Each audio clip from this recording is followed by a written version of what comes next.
Un capítulo más en Los Millonarios de Salinas. Hoy vamos a hablar de uno de los personajes que supo utilizar la política para beneficiarse económicamente, uniendo el poder político y el poder económico en un mismo molde. Él fue por mucho tiempo uno de los políticos más influyentes y poderosos del PRI en Jalisco, que ha logrado dejar a su descendencia relaciones suficientes para que un gobernador le reconozca su carrera y que su hija termine en una posición estratégica de la actual presidenta Claudia Sheinbaum. Vamos a hablar de Raimundo Gómez Flores. Quédese con nosotros.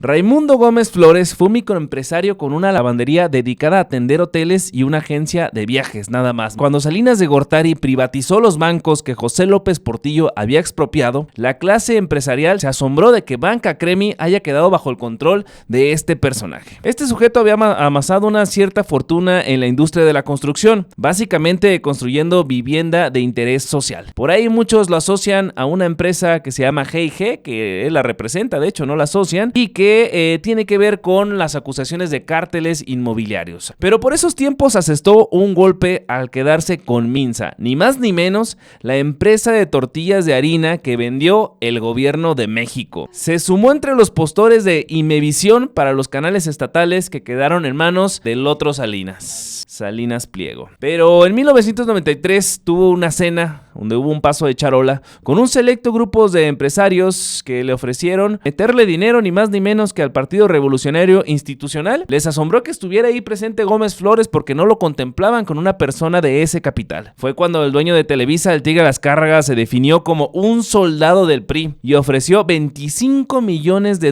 para la campaña. ¿Sabes quién más estaba ahí, Eddie? Carlos Slim, que se había quedado con Telmex, que según eso estaba en la bancarrota y ahora lo hizo de los hombres más millonarios del mundo. Y quisiera comentarles más esta anécdota de cómo fue esa negociación en 1993. Se realizó en la casa ni más ni menos que del exsecretario de Hacienda Antonio Ortiz Mena. Fue una reunión famosísima porque estaba ahí el líder nacional del PRI, Genaro Borrego, y se reunió con los principales empresarios del país, los mafufones, diría Andrés Manuel. Entre ellos, pues ustedes ya saben quién, Emilio Azcárraga, el que gracias a eso se encontraría con el jefe Fernández de Ceballos, que le mandaría un saludo muy peculiar, del cual ya hemos hablado en este programa. Estaba Carlos Slim, a quienes se le solicitaron una cuota de millones de dólares para poder apoyar la campaña del PRI, y uno de esos empresarios era justamente Raimundo Gómez Flores. Qué curioso que en esa reunión estaban los empresarios precisamente a los que el PRI les había dado prebendas, ¿no? A los que les había vendido ciertas empresas. No dudemos que por ahí podría estar su probable primo Ricardo Salinas Pliego ahí metido, ¿no? Que era el de la otra televisora. Pero bueno, así es estas cosas en México, el poder está conectado. Bajo el control del clan Gómez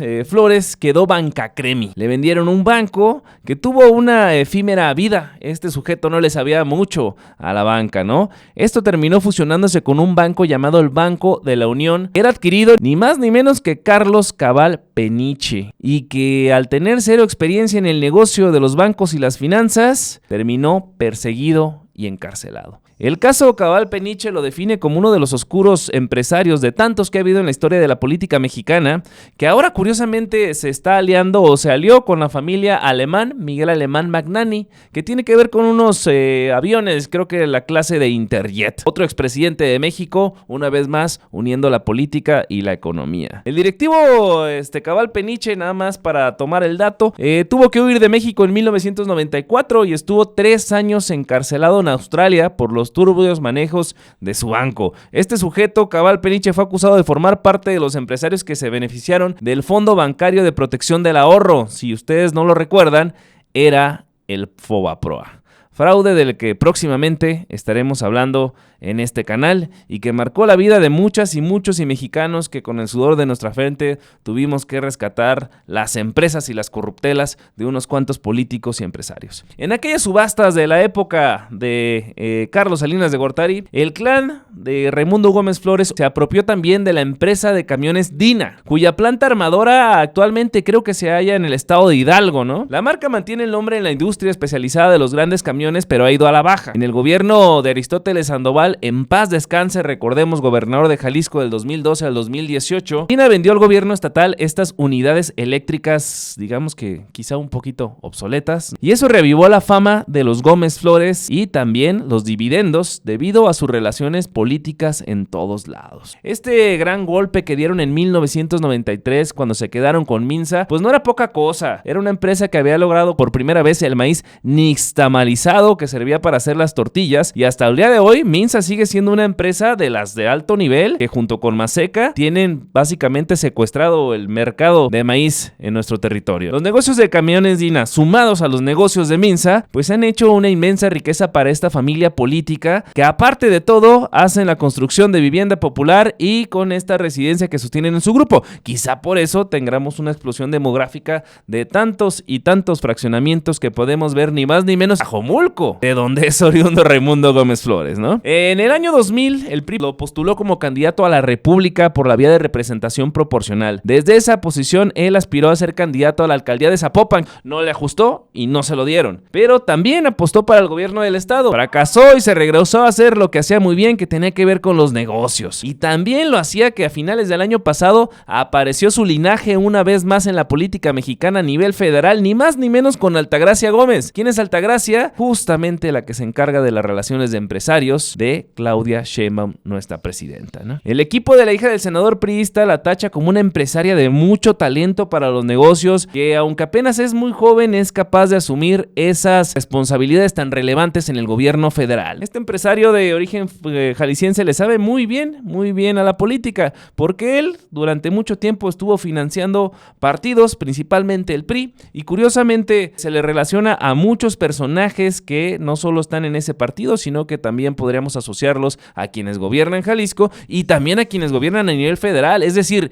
ya se mimetizó y apoya tanto a los movimientos de un lado como los movimientos del otro, ¿no? Eso es lo que saben hacer muy bien los empresarios. Se dice también que desgraciadamente Gómez Flores fue beneficiario del Fobaproa, no nomás Cavalpeniche, su socio, el que le había vendido el banco aquel de que les hablamos cuando quebró. Cremi se llamaba, ¿no? Yo nunca escuché hablar del banco Cremi. Lo que sí hemos escuchado es de la empresa de autobuses Estrella Blanca, que adivina qué, también le pertenecen. Este grupo empresarial de Gómez Flores fue uno de los rescatados principalmente por el caso del banco y también los problemas que tenían tanto en DINA como en el grupo de transportes Estrella Blanca, del cual pues tuvo que rescatarlos el Estado mexicano con el dinero de los contribuyentes. Definitivamente Raimundo Gómez Flores es un político que sabe por dónde darle, y aunque no salía mucho a la luz, en una entrevista hace algunos años señaló unas cosas muy interesantes de la Cuarta Transformación. Cuando le preguntaron si veía que este gobierno se había distanciado del neoliberalismo, él contestó: en el discurso sí, en la práctica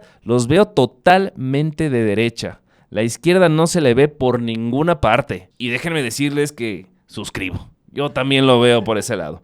Le preguntaron a Raimundo Gómez Flores si ha habido algún cambio positivo o negativo en estos años. Él dijo: yo creo que el presidente en ese entonces, Andrés Manuel López Obrador, ha hecho reflexionar a mucha gente y la reflexión siempre es conveniente. Sí creo que se está atacando a la corrupción, pero con estos nuevos sistemas de leyes donde puedes negociar el delito, la pena y la cárcel es complicado. Es un sistema que no conocíamos. También debemos decir que recibió un reconocimiento por parte del gobernador Enrique Alfaro, quien se dice que es su ahijado político y quien le aprendió mucho. Cuando le preguntaron cómo veía a Alfaro como presidente de la República, yo también suscribo lo que dijo. Enrique Alfaro es un gallo probado. Dice: donde lo pongas pasa la báscula y está listo para enfrentar a cualquier oponente. Buscar la presidencia es complejo y esperaría que Enrique sobre todo tenga ganas, porque eso es fundamental. A estas alturas ya vimos que no le dieron tantas ganas porque pues le dieron la candidatura a Maínez. Y bueno, por allá de andar Maínez, ¿no? A presentar un libro, ¿no? Él decía que pues cuando juegas por la presidencia te metes a un circo y se acabó tu vida. Si te va bien ganas, estás los 6 años y sales al querer estar con tus nietos. Quedas verdaderamente vapuleado.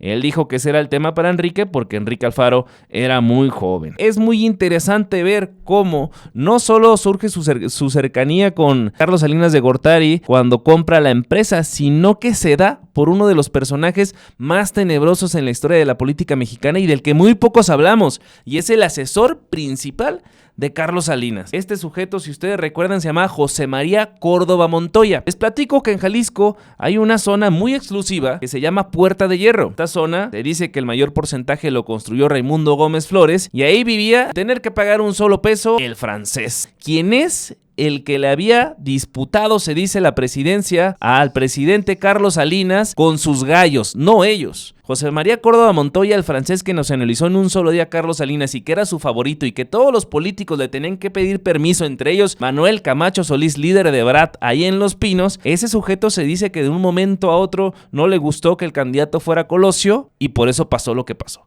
Pero eso es una teoría de la cual le hablaremos próximamente en el caso Colosio. Volviendo al tema de Gómez Flores, pues una vez más vamos a ver cómo se mezcla la política y la economía y pues por fortuna queremos pensar que esto va a ser en favor de los jaliscienses y que no va a haber estas revanchas y recortes presupuestales nada más porque no gobierna el mismo partido del estado que el mismo partido de la federación y que digamos ahora que no va a haber el ITEI y los instrumentos de transparencia pues podamos combatir la corrupción y el ciudadano no quede tan expuesto ante estos monstruos económicos que acumulan miles y miles y miles y miles y miles de dólares. Esto fue todo lo que tenemos el día de hoy en Por Iguales. Tendremos más próximamente. Coméntenos usted de quién quiere que hablemos. Muchas gracias, yo soy Oscar Gómez. Hasta pronto.